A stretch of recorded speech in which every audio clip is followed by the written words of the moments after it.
Bismillahirrahmanirrahim. Assalamualaikum warahmatullahi wabarakatuh. Perkenalkan, nama saya Misbahul Munir, mahasiswa baru Prodi PAI kelas F. Pada kesempatan ini saya akan menerangkan tentang amaliyah an-nahdiyah, yaitu yang berhubungan dengan tahlilan atau yasinan ataupun juga ziarah makom.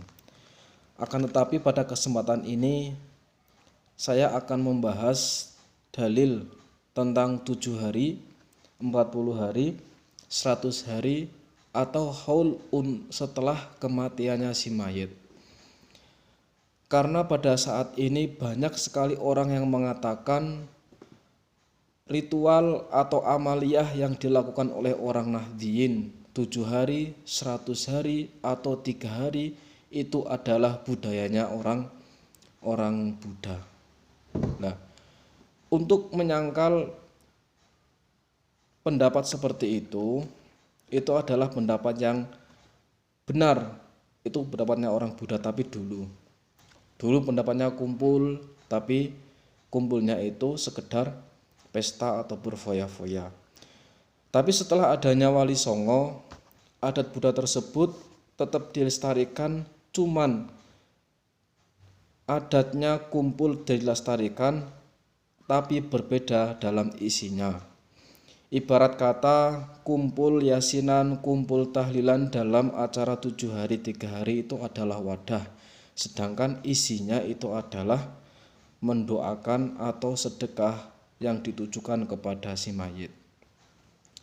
Dan ada juga yang mengatakan wong ndongake awake dhewe urung bisa kok ndongakno wong liya.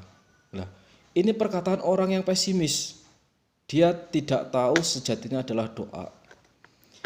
Jadi doa tersebut itu bukan membahas bisa atau tidak bisanya, bukan membahas diterima atau tidak diterimanya doa tersebut. Akan tetapi doa tersebut itu adalah bagian dari ibadah.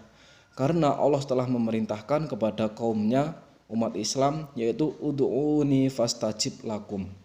Semua orang Islam itu diperintahkan oleh Allah untuk berdoa, maka Allah akan mengijabahinya. Nah, ini mendoakan orang mayit, benarkah ada dalil atau dasar yang mengatakan bahwa itu adalah termasuk hukum yang dianjurkan oleh syara atau bahkan hanya sekedar bid'ah? Nah, ini kita akan bahas dalil 40 hari, dalil 3 hari, 7 hari, 40 hari, 100 hari atau haulnya si mayit. Dan pada dasarnya sebagai tradisi warga Nahdiyin, seperti sedekah pada mayit yang dikemas dengan tahlilan dituding sebagai bid'ah oleh kelompok yang kontra dengan alasan menambah kesusahan atau beban pada sahibul musibah atau sahibul mutawaffa. Adakah dalil yang menjelaskan sedekah tersebut? Menjawab tudingan-tudingan dari kaum sebelah bahwa menyelenggarakan ritual upacara kematian seperti 7 hari kematiannya mayit, 40 hari, 100 hari, haul, dan lain sebagainya. Jika kita amati dari tujuan tersebut, itu makna dari acara ritual adalah upacara tersebut itu memiliki makna mendoakan dan sedekah yang ditujukan kepada si mayit. Nah, tradisi di atas itu tergolong hal-hal yang dianjurkan oleh syara, dan sebagai bukti bahwa tradisi tersebut betul-betul ada dasar sebagaimana yang dikatakan oleh Imam Asyuti. Ada sebagian riwayat dari Imam At-Tawus terkait hal ritual ini.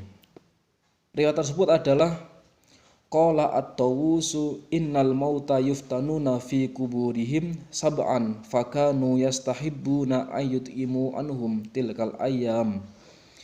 Seseorang meninggal akan mendapatkan cobaan atau ujian dari Allah dalam kuburnya selama 7 hari. Oleh karena itu, seyogyanya bagi mereka yang masih hidup memberikan suatu jamuan atau sedekah bagi yang sudah meninggal selama hari ujian tersebut.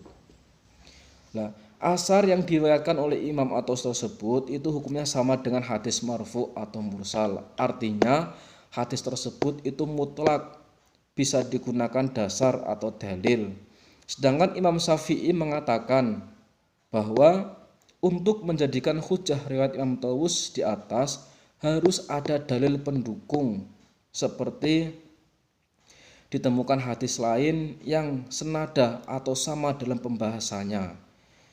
Namun bentuk kehati-hatian Imam Syafi'i itu telah terjawab, sebab ada hadis lain yang senada dengan hadisnya Imam Tawus yang diriwayatkan oleh Mujahid atau Ubaid bin Umair. Berikut hadisnya. An Ubaid bin Umair qala yuftanu rajulani mu'minun wa munafiqun. Fa ammal mu'minu fayuftanu sab'an wa ammal munafiqu fayuftanu arba'ina subahan. Yang artinya, dari Ubaid bin Umair berkata, orang yang meninggal akan mengalami ujian dalam kuburnya, baik itu orang mukmin atau munafik. Adapun orang mukmin ujiannya selama 7 hari, sedangkan munafik ujiannya 40 hari di waktu pagi.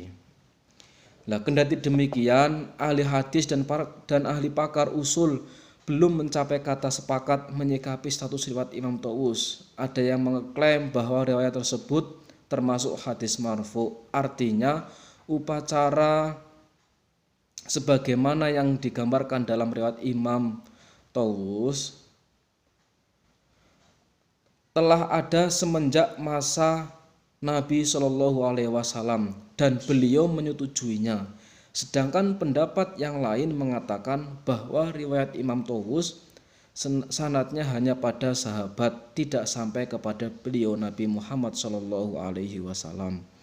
Dari pendapat yang kedua ini juga memunculkan sebuah polemik tersendiri di kalangan mereka, sehingga terdapat beberapa kemungkinan menyikapi riwayat Imam Tawus tersebut. Di antara mereka ada yang mengatakan bahwa hal itu hanya sebagai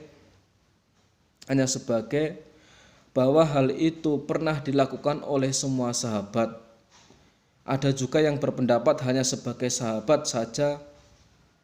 Ada yang juga berpendapat hanya sebagian sahabat saja yang melakukannya. Dan pendapat yang kedua ini yang menjadi pilihan Imam An-Nawawi. Maka dari itu, masalah sedekah yang dikemas dengan tahlilan tidak berlebihan. Seandainya kita katakan bagian yang dapat meringankan si mayit. Sebab bacaan tahlilan yang terjadi di masyarakat NU diambilkan dari ayat-ayat Al-Quran dan hadis Nabi Shallallahu Alaihi Wasallam, yang tujuan bacaan tersebut pahalanya dihadiahkan pada si mayit. Hal ini sesuai dengan sabda Nabi Muhammad Shallallahu Alaihi Wasallam yang berbunyi, man a'ana ala mayyitin bi qiraatin wa dzikrin istaujaballahu lahul jannah. Yang artinya, barang siapa menolong mayit dengan membacakan ayat-ayat Al-Quran dan zikir, maka Allah memastikan surga baginya. Juga diceritakan oleh sahabat-sahabat yang lain. Jadi ini menjadi dalil atau dasar yang jelas bahwa ritual yang dilakukan oleh warga Nahdien ini adalah benar-benar ritual yang diridhoi oleh Nabi Muhammad, bahkan juga pernah dilakukan pada zamannya Nabi Muhammad. Jadi kok ana wong sing ngatake iku bid'ah, kok ana wong sing ngatake iku rituale wong Buddha, ora termasuk ritual wong Islam. Nak wong iku pernah nyantri berarti nek ngopi kurang kental. Yen wong iku ora pernah mondok, cuma ngaji kuping ke kuping yang lain, iku berarti sobone kurang adoh. Mungkin itu saja yang bisa saya sampaikan. Mungkin banyak tutur kata yang kurang berkenan atau menyakiti di hati pendengar. Saya pribadi mohon maaf yang sebesar-besarnya. Tentu yang saya ucapkan banyak kekurangan, jauh dari kata sempurna. Apabila ada benar, itu murni hidayah dari Allah, dan apabila banyak kesalahan, itu adalah murni dari kebodohan saya sendiri. Cukup sekian dari saya, akhirul kalam. Wabillahi taufik wal hidayah waridho wal inayah. Assalamualaikum warahmatullahi wabarakatuh.